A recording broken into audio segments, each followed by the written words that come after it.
Ayan. Hindi ko alam kung anong pangalan ito. Hindi ko alam kung nakakain ba to. Siya. Kabaliktaran. Pitas tayo ng isa. Ayun.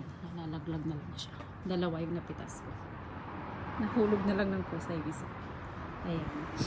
Yung puno na to,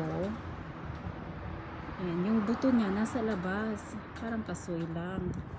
Ito yung buto niya nasa labas. Green pa yung buto niya, nagiging black yan pag nalaglag na. Tikman natin. Sana huwag tayo malaso.